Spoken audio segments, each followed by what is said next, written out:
இந்த பிரண்டையில துவையல் அரைப்பாங்க, சட்னி வைப்பாங்க, சூப்பு வைப்பாங்க, காரக்குழம்பு வைப்பாங்க.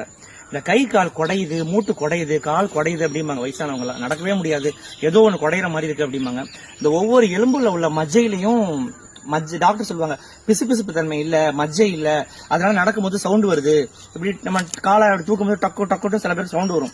சோ அந்த மாதிரி பிரச்சனைகளுக்கு இந்த வாய்வு தொல்லை, நெஞ்ச கரிக்கிறது, ஒரு மாதிரி உப்புசமா இருக்கிறது வயிறு, சோ அதுக்கெல்லாம் இந்த பிரண்டை ரொம்ப நல்லது. இதுல துவையல் அரைச்சி சாப்பிடலாம், சட்னி மாதிரி அரைச்சிட்டு ரொம்ப தண்ணியாவும் இல்லாம திக்காவும் இல்லாம செமி சாலிடா அரைச்சிட்டு சாதத்துல போட்டு சாப்பிடலாம்.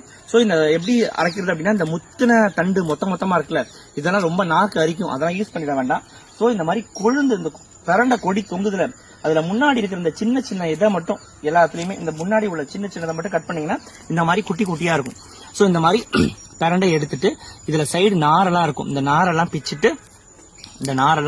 பிச்சுட்டு இதை ஒரு நல்லெண்ணெய் ஊத்தி நல்லெண்ணெயில நல்லா வதக்கினதுக்கு அப்புறம் அதை தனியா எடுத்து வச்சுட்டு, மிச்சம் இருக்கிற அதே எண்ணெயிலேயே கொஞ்சோண்டு உளுத்தம் பருப்பு போட்டு வறுத்துட்டு அதையும் தனியா எடுத்து வச்சுட்டு, சின்ன வெங்காயம், காஞ்ச மிளகாய், உப்பு அதையும் போட்டு ஒரு கொட்டை புளியும் போட்டு அதையும் நல்லா வதக்கிட்டு அதை எடுத்து ஆற வச்சுட்டு, ஏற்கனவே வறுத்து வச்ச உளுந்த ஒரு மிக்சி ஜார்ல பவுடர் பண்ணிட்டு, அதுக்கப்புறம் இந்த வதக்கி வச்சிருந்த புளி, சின்ன வெங்காயம், காஞ்ச மிளகாயும் போட்டு பிரண்டையும் போட்டு நல்லா அரைச்சி எடுத்துட்டீங்கன்னா சூப்பரா இருக்கும். சாதத்துல நல்லெண்ணெய் ஊத்தி பிசைஞ்சு சாப்பிட்டீங்கன்னா செம்ம டேஸ்டா இருக்கும்.